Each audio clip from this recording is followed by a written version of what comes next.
doctor Marcés Conde es un licenciado en Ciencias Económicas de la San Carlos, y una maestría en Administración Pública, también una maestría en Políticas Económicas, doctor en Ciencias Políticas, y ha sido docente o es docente de varias universidades, entre las cuales se encuentra la del Valle, la Da Vinci, la Internaciones y, por supuesto, la Nacional de Rosario. Entonces vamos a pedir al doctor Marcés que dé inicio a su plática.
Bastante centrado en la violencia política, y era una violencia que los capitalinos y los habitantes de las ciudades intermedias más grandes no la sentíamos tan en carne propia.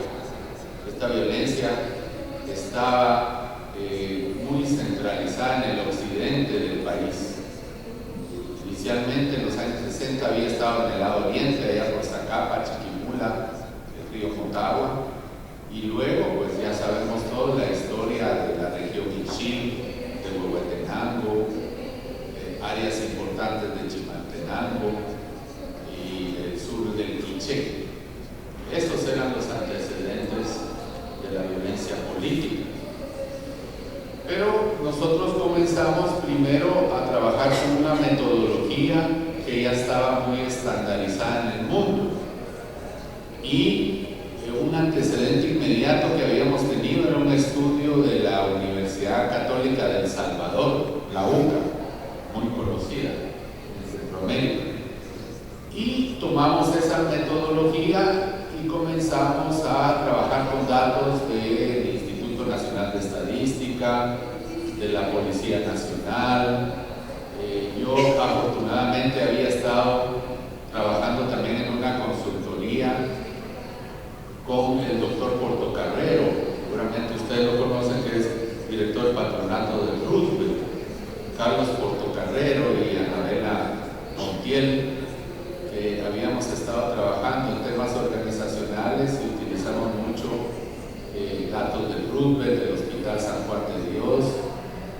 Visitamos muchas veces la emergencia de Roosevelt, por ejemplo, para ver y tener de forma palpable lo que estábamos investigando en ese tiempo. Y resulta ser que los datos que les voy a presentar causaron bastante sensación. Yo me acuerdo que en esa oportunidad incluso los candidatos presidenciales en ese tiempo lo usaban mucho el estudio. Me tocó a mí dar bastantes pláticas, me volví famoso por un tiempo, y la idea era que teníamos un sueño en la oficina, porque estos son datos al 2006, y lo que queríamos era ir a actualizar los datos al 2007, al 2008, al 2009, porque incluso paralelamente nosotros en la oficina habíamos estado trabajando mucho el tema de los índices de inflación y la canasta básica, y también era una idea que teníamos de que constituirnos en un centro en la que el sueño del investigador es que su investigación vaya siendo recurrente y pueda ir siendo actualizada, y teníamos algunas propuestas para profundizar los datos de la salud. Incluso habíamos hablado con el Ministerio de Salud de ese tiempo, etc.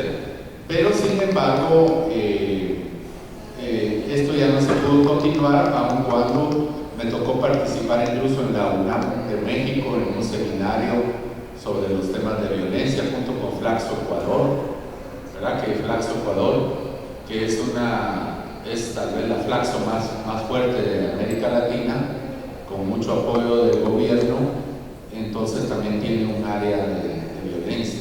Entonces es una de las razones por las que me gustó doctor, que me buscaran, porque este es un tema que merece bastante, sobre todo para el gremio médico, ver qué otras variables fuera del tema de la atención médica influyen en este tema de la violencia. Pero quisiera iniciar todavía, como soy el primero, haciendo unas reflexiones sobre qué ha pasado con el tema de la violencia del 2006 al 2011. Y lo que se ha pasado es que sí ha habido una continuación de estudios más profundos, en la cual, por ejemplo, yo recuerdo que cuando presentamos estos datos, don Bea Flor, ese es el nombre del representante residente del PNUD, y los expertos en el área de violencia me hablaron y me indicaron: mira, sería interesante hacer otro estudio que se denomine la economía política de la violencia. Y déjenme decirles un poco ese tema de la economía política. ¿Por qué? Porque ahí comenzamos a detectar en este tema tan contable como lo que es el costo económico de la violencia, que cuando uno reflexiona se da cuenta que la violencia es también un negocio. Generar violencia y un sistema que genera violencia y vive del negocio. Y si no, miren ustedes las últimas noticias de lo que ha pasado, el cartel de los Mendoza famoso, si hasta equipo de fútbol tienen, y acaban de vender la ficha a la antigua FC, y todo el mundo lo sabe, y todo el mundo se da cuenta también que ese tema de la violencia tiene que ver con control de territorios.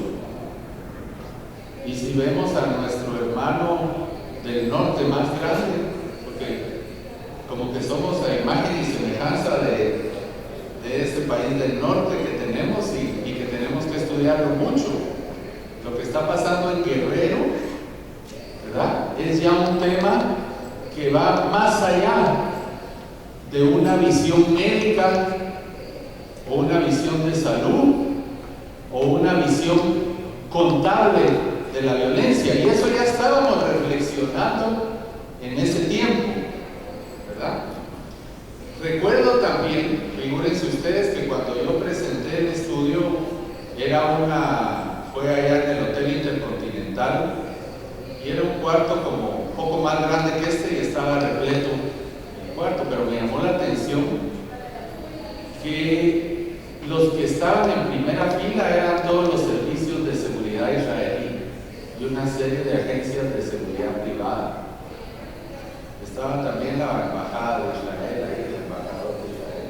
Había mucho interés en saber, porque incluso nosotros habíamos visto ese tema de lo que es la seguridad privada, y ya habíamos determinado ciertas recomendaciones de política, porque aquí tengo mi librito todavía, que lo tengo guardado ahí en la casa, ¿verdad? Está en la página web, si ustedes lo quieren ahí investigar. Y teníamos una conclusión ya, que decía el error de descansar en la seguridad privada. O sea, menos de 22,000 policías estatales y más de 120,000 policías privados. Ahí ya se mira algo como el tema incluso de la educación privada, que vemos que ya no hay institutos de educación media públicos, y ahora son una diseminación de colegitos de garage ahí cuando uno camina por el centro histórico sin ninguna regulación. No se sabe incluso qué estudian bien, o sea, es una fragmentación, ¿verdad? Y es así también una fragmentación institucional que ha ido teniendo este tema de lo que es la gobernación en el mismo Ministerio de Gobernación y lo que es el rectorado de las entidades de seguridad. Y entonces sí me sorprendió que mi libro fue muy estudiado por todo ese ambiente militar y paramilitar que ahora está desbordado, ¿verdad? Y que lo vemos en las noticias de prensa. Entonces yo quisiera también hacer una rápida reflexión de lo que ha sucedido en 2006 para acá. Y hay un excelente trabajo, que a mí me gusta leerlo mucho, que es del Instituto Internacional de Aprendizaje para la Reconciliación Social, el IARS, y el Woodrow Wilson Center, International Center for Scholars, y un trabajo de la colega que les recomiendo mucho, la colega Tani Adams. Y el trabajo se denomina La violencia crónica y su reproducción. O sea, miren ustedes cómo es el estado de las artes en este tema de la violencia. Empezamos desmenuzando Oslo. Empezamos estudiándola con estadística. Ya había en nuestro momento, cuando terminamos esto, una recomendación de ver la economía política de la violencia, o sea, la violencia como negocio. Sin embargo, el tema que trae Tani Adams aquí es que somos un país digno de estudio, porque la violencia nuestra, después de haber estado más de 5 años con esas estadísticas que vamos a ver, y estadísticas que se potencian geométricamente, tal vez estamos investigando que si algo ha caído los homicidios, pero las extorsiones suben, o sea, se replantea, porque es ya no solo es un negocio el tema de la violencia, sino es una tendencia perversa, dice Tani Adams, en las relaciones sociales, la ciudadanía y la democracia en América Latina. Y si lo vemos, por ejemplo, en el plano sociológico, vemos toda una serie de deformaciones que vienen de ese mismo tema de la violencia. Por ejemplo, la trata de personas, que ahora también es una línea no solo de investigación, sino de implementación de programas de cooperación técnica. Y no digamos el tema tan de moda de la violencia intrafamiliar. ¿Qué quiere decir eso desde un punto de vista social? Que es precisamente ya parte de ese comportamiento en las relaciones sociales y en la vida íntima de la biografía de los ciudadanos de este país. O sea, ya la violencia entró para quedarse y va a ser un proceso que requiere más que políticas sectoriales. Esto es lo que yo quisiera, incluso hasta aquí está el doctorado en salud pública. ¿Qué es lo que estamos viendo nosotros en el plano del desarrollo en Guatemala? Y las recomendaciones que se le están dando a entidades como AID, el Banco Mundial, y que debe tener el mismo gobierno. Tengamos cuidado con seguir los mismos patrones de los años 80. Por ejemplo, yo recuerdo aquel famoso programa sectorial de salud, el doctor Ángel, un famoso doctor que se llama Ángel, ¿sí? Octavio Ángel. Y entraron las políticas sectoriales del Banco Mundial y del Banco Interamericano de Desarrollo, y sectorializamos la política pública. Entonces dicen, yo soy solo experto en salud, yo soy solo experto en el ramo educativo, soy experto en nutrición y en micronutrientes. Y vienen los agrónomos y también dicen, soy experto solo en economía familiar campesina. Y vienen los sanitarios y dicen, yo soy experto en letrinas. Sí, y surge la letrinocracia ahí, la letrinocracia que está toda metida ahí en el Info y viéndolo. Eso no resuelve, dice los últimos avances que parten de este tema de la violencia crónica, la resolución de los principales problemas de la política pública, porque debe ser un concepto integral, porque así lo están viendo estos hombres de negocios que reproducen esa violencia.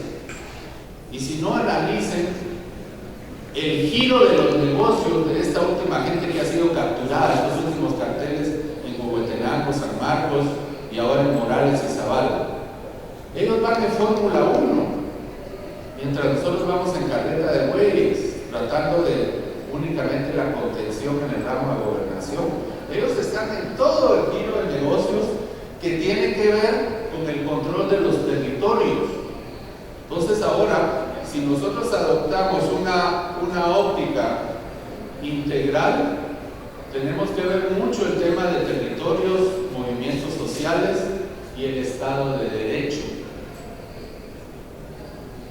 Y miren ustedes el mensaje que manda la revista Forbes, a qué mujeres guatemaltecas premian ahora.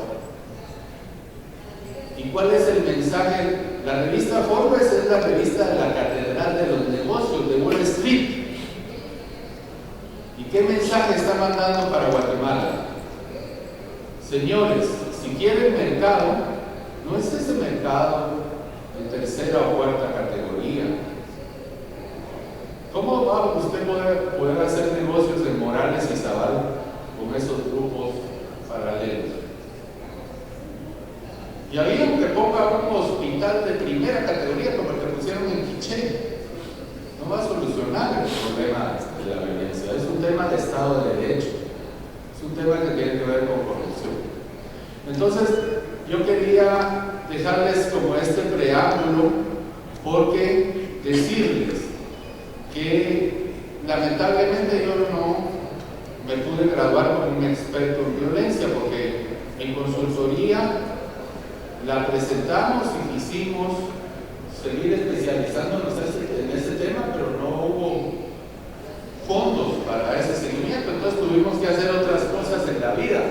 Pero esas otras cosas que hemos hecho en la vida, y con esa experiencia y viendo cómo la anomia que presenta la sociedad guatemalteca nos ayuda a explicar muchos temas. Entonces, lo que quiero concluir en esta primera parte es decirles que este estudio ya está completamente superado en su epistemología, en su tratamiento, pero es un estudio importante. Y aquí quisiera, no sé quién me pasa la computadora, ¿verdad? Indicarles que llegamos a una cifra que la han manejado los estudios, que en términos macro, la violencia de diversos tipos le cuesta a Guatemala el 7% del Producto Interno Bruto. Más o menos, ¿cuánto es el Producto Interno Bruto del país? Pues pónganse una cifra alrededor de 30 a 33 mil millones de dólares. Entonces, el 7% del PIB le cuesta al país. Son gastos que se pudieran dedicar a tractores, a fábricas, a diferentes medios de producción y bienes de capital, y lo dedicamos a elevar nuestras paredes, a poner talanqueras, etcétera, ¿verdad? Entonces, este era un tema que fuimos investigando, y nuestro estudio está dividido en diversos conceptos, que son las pérdidas en salud, los costos institucionales, los gastos en seguridad privada, el clima de inversión y las pérdidas materiales, transferencias. Así se divide el estudio.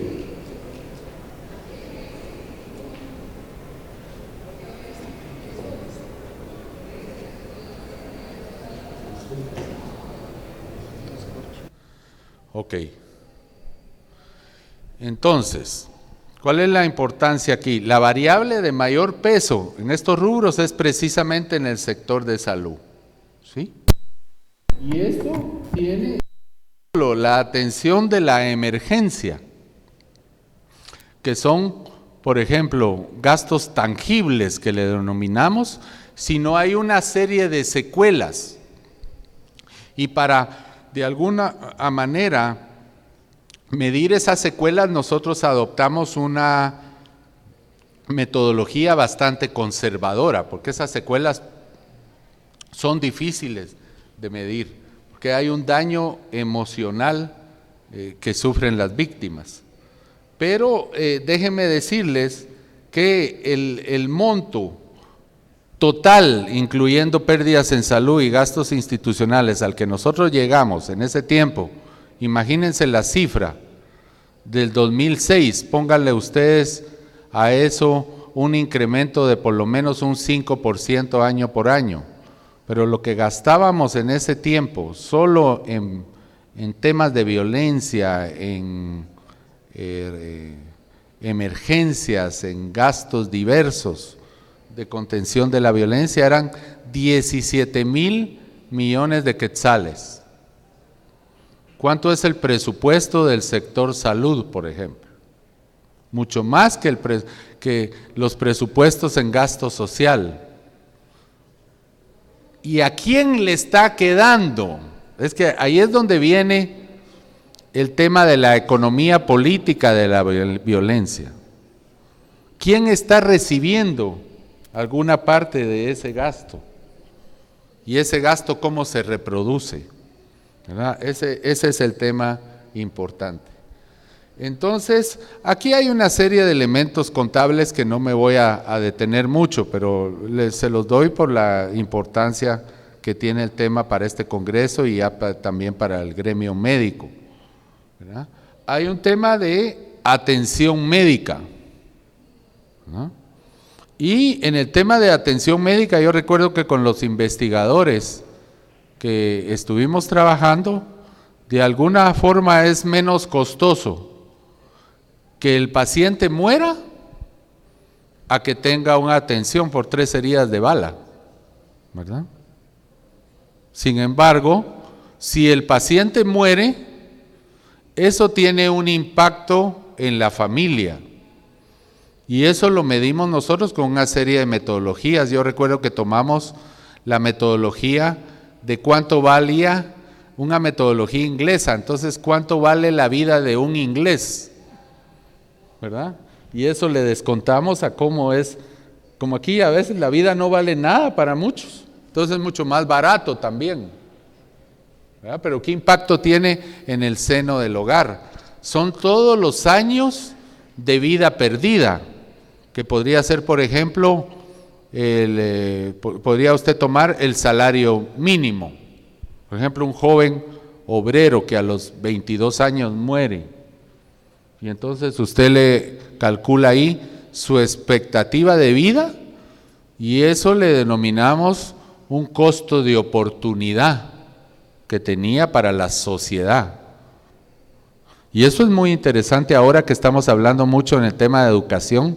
O sea, las políticas sectoriales de educación hablan del bono demográfico. No sé si ustedes han oído de ese tema, o sea, lo valioso que es esa etapa etaria de la juventud como una inversión para el país. Entonces ahí la muerte de tantos jóvenes está representando un alto costo de oportunidad. Y no digamos también el daño emocional y psicológico. Y es aquí también donde yo les dejaría, tal vez para la mesa redonda, ahora que ya está don Carlos Mendoza aquí también, el tema de la psicología social, ¿verdad? Y es un tema sociológico, o sea, cuán traumados estamos los guatemaltecos, porque dicen que somos un pueblo feliz. Hay unos indicadores de nuestro grado de felicidad, pero cuando uno ve ya temas de la vida íntima, por ejemplo, la violencia intrafamiliar está reflejando ya un síntoma de anomia social, que utilizan mucho ese término de anomia social los sociólogos, como una sociedad enferma.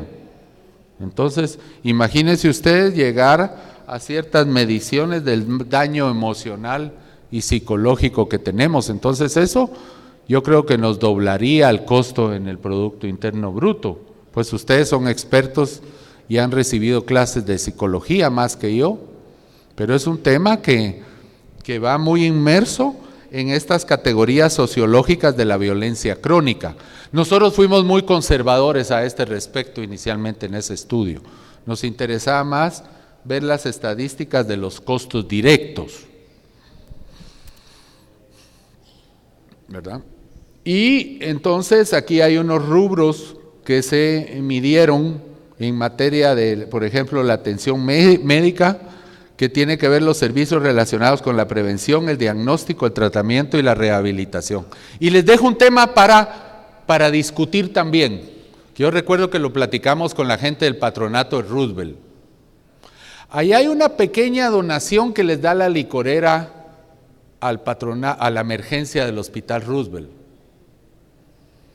Pero solo les menciono el caso particular de este servidor, de un rubro que tomamos como violencia. Los 2 accidentes de tránsito que he tenido yo en este año ha sido con borrachos. Y entonces aquí hay un tema de reflexión. Incluso los licoreros estaban pidiendo una exención en esta ley que afortunadamente no pasó en el Congreso, de exención de impuestos. Aquí debiera haber un impuesto y duro para la industria licorera de este país, que ha hecho una serie de fortunas desde hace más de 100 años. Porque una gran parte de esa violencia intrafamiliar y de ese negocio de la violencia se genera por el alcoholismo. Y solo les menciono esta reflexión, porque recuerdo que la platicamos mucho con el gremio médico después cuando o sea, ¿cómo financiar este tipo de gastos? Aquí debiera haber una serie de impuestos específicos, por ejemplo, a todo lo que es la industria licorera y que son monopolios locales, debiera haber un impuesto muy fuerte dedicado específicamente a estos tipos de atención y de daño psicológico y de patronatos antialcohólicos, porque ese rubro del alcoholismo y accidentes de tránsito se toma como violencia y lo tomamos también nosotros ahí. O sea, solo falta estar un fin de semana en la emergencia del Roosevelt y San Juan de Dios para que usted y varios de los que están aquí sentados pueden corroborar este tema. Entonces hay sí, ¿verdad? Y aquí hay una serie de rubros solo para mencionarles, y aquí está lo que quiero resaltar: los homicidios por accidentes de tránsito. Era ya un tema alarmante en ese tiempo, ¿verdad? Y no digamos la producción perdida. O sea, otra conclusión: esta violencia crónica está siendo completamente atentatoria para la economía de mercado. El sistema de economía de mercado se basa en la confianza. Si ustedes ven en todos los estudios de la historia del capitalismo, sobre todo en la Europa central, incluso hay un estudio famoso de Max Weber sobre la ética protestante y el origen del capitalismo, se basa en la sociedad de la confianza. Entonces, ¿cómo va a poder hacer usted negocios en San Antonio Huista, por ejemplo, o en San Pablo San Marcos, o en Morales Izabal, si usted quiere ser un emprendedor donde hay territorios completamente controlados ahí? Entonces, ahí hay un tema grave de producción perdida. No se puede tener economía de mercado si impera la violencia crónica. Lo que tenemos son sistemas semifeudales, territorios controlados, carteles. Y si ustedes ven el estado de Guerrero en México, les da a imagen y semejanza lo que está pasando en San Marcos y en Huehuetenango. Y se los digo con juicio de causa, porque ahora estoy estudiando yo el tema de Huehuetenango y San Marcos. Ahí no se puede tener economía de mercado, ni en Morales y Izabal. Es imposible. Entonces hay un tremendo costo de oportunidad. Y esto tiene que ver mucho con el tema de seguridad y justicia y el sistema político. Por muchos hospitales que querramos construir, esa no es la solución a este tipo de violencia, ¿verdad? Y aquí tienen ustedes daño emocional y psicológico, y voy a concluir con nuestras conclusiones de ese tiempo, que ya están muy superadas por estas investigaciones sobre violencia crónica. Pero aquí les doy algunas humildes conclusiones que teníamos.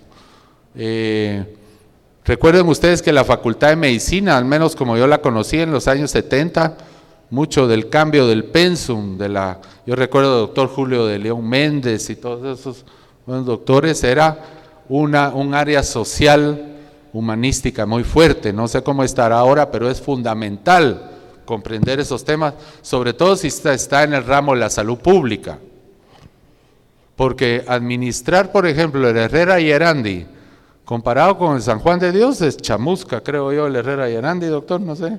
Pero, Herrera y Arandi solo, ahí puede un técnico en administración de empresas con un poco de juicio, pero estar sentado en el San Juan de Dios, yo no sé cómo le hacen para estos temas, ¿verdad? Pero el tema de la protección de los derechos humanos es fundamental. Entonces aquí vamos a un tema que sigue siendo un compromiso de la sociedad guatemalteca. Miren lo que ya hablábamos. En 6 años esto se ha potenciado en negativo. Tuvimos que tener un ACICIG para entrarle a este tema.